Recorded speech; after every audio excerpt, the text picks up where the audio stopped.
Good day, Debbie Pribele here, and I'm here today to share with you a conversation that I had with Young Living members the other day, and I want to bring it here so that everyone has the opportunity to listen to the message and reflect on it and learn and grow. So I am the grandmother to 3, the mother to 2, the partner to 1, and the second me to none. And that gives me a unique voice, just as your story, your journey gives you a unique voice. And I can guarantee you, pretty much, if we were to have a conversation, that somewhere, somehow, I would be bringing into that, talking about empowerment and finding your voice, because that is my passion. It is my purpose. It kind of is who I am. Now, I can almost guarantee you as well that while I'm talking about empowerment and finding your voice, that I'm going to include the phrase "Aga mashkade debwe." It's an Ojibwe phrase that loosely translates into meaning "across the fire speaks the truth." Now, I'm not Native, and I have a connection with an Anishinaabe community, and an elder taught me this phrase. And as I reflected on that and got to understand the meaning of it, it just got more powerful and powerful and powerful. And it pretty much drives a lot of my life.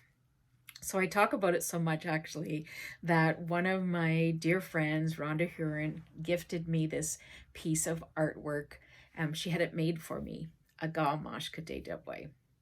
Okay, so what does that mean? So picture us sitting around a campfire, and we're chatting, we're talking, we're laughing, having conversation. As we're having this conversation and we're interacting, we have the opportunity to learn from each other. So Aga mashkade debwe just takes it into a deeper sense of understanding. So when I give you my respect, I am open to listening to you, to learn from you, and to grow because of our conversation. Now, I believe that we each have, we come into our understanding of this world with a small letter T truth, because all we have is this narrow perspective based on our own experiences and interpretations of that, how our minds work, our wounds, our ego, all of those old stories. That is my truth, that tiny thread in the bigger picture of what is really happening out there. When I listen to and learn from you, I'm getting your piece of truth and meshing it with mine in a way that expands my understanding. Now, that doesn't mean that you're going to believe what I have to say and I'm going to believe what you have to say, but it is about respecting and honoring that journey as, oh, there's another perspective that I am not aware of, I haven't lived. So I embrace that into my understanding, so I get closer to the big letter T truth, bigger understanding. Okay. The other component of Aga mashkade debwe is that as we're chatting, and because I'm giving you my respect, I honor you with sharing my voice and bringing my voice and my story to the table. However, often we silence our voice. Why? Lots of different reasons, but one of it includes fear. A fear of being judged, a fear of being heard, a fear of being seen. Because when we share our voice, we have to drop the mask, drop those fears and those stories and be vulnerable and share it out there and risk being judged, risk being seen, risk being heard, because our unique story with all its wounds and everything is unique to us. And so that kind of takes us into a space of being alone on this journey, although we never are, right? Because lots of people have different versions of that story. Okay, so how does that look? It looks like silencing our voice is one, just being silent. Another way that transforms is that we just copy what other people say. So I know you've all been in a setting and people have asked, like, what's your opinion on XYZ? And the first person will have this great answer. And then from there, say, oh, yeah, what she said. And we just copy that. That's not expanding our understanding. The other thing that happens is that when we're asked, we're like, ooh, what is it they're expecting me to say? And then we're going to say that so that we can fit in and not be judged and all of those kind of things. But again, we're not bringing our voice and our experience to the table. Agam Mashkate Debwe, it is through honoring you and respecting you that I am going to share my journey and my story and my voice with you. Right? So we often struggle with what is my voice? And that voice, it makes your eyes sparkle. It makes your energy heighten. It goes back to who you were as a child with what you like to do, what you love to do, what you dreamed of doing, what caught your attention, how you interact with things and with people. There is this thread that goes through there that is your voice.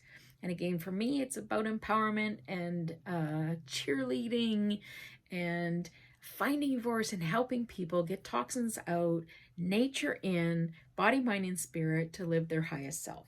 It's what I do. That's what I talk about all the time. So getting to know what your voice is, who you are. Another piece of that is, this is why I do Essential Reflections, is finding out, am I walking my path true to that passion and purpose, beliefs and goals? And what are the barriers that are blocking me to living that fully? So that's why I do Essential Reflections, because when you breathe in an essential oil, so there's lots of things it does. It triggers and activates different parts of the brain, which activates different systems in the body. There's a whole bunch of shebang that happens. It also has to figure out, is this an aroma that's something I should be like, it's danger? Or is it a food source? Or is it some source of pleasure? And it goes through all of your memories trying to figure out as much as it can about that aroma. Now, while it's doing that, your inner knowing, your inner guidance system says, hey, pay attention to this memory. And it's going to pull up memories, thoughts, visions to the surface. And it's going to, there it is. And you, what does that mean? And what I have found is that 99% of the time, it's either going to remind you of passion, purpose, beliefs, and goals so that you can make choices that are true to that, or it's going to pull up something that says, hey, this is blocking you. This is where you need to do some work so that you can rock this and bring your voice to the fire. Okay? So you breathe in the oil. You listen to what the inner voice is bringing up. So different words. Why did it say that word? Why did you think of that word? Why did that image come up? Why did that memory come up? It came for a reason. So you need to trust and believe that. And then you do the work, do the reflection, do some journaling. Say, okay, where am I going? Because the whole human journey is fine-tuning that understanding of passion, purpose, beliefs, and goals, which is all about contributing to the greater good and making a difference. And the more clear and more aware your voice is that you can bring to the fire and share with us, and the clearer and more aware my voice is so that I can bring to the fire and share with you, the closer we all get to that big letter T truth of understanding. What is your voice? Do you get it? What's blocking you from contributing that at its greatest potential? Time for some essential reflection. Agamash Kade Debwe. Take care, have a great day, and stay well.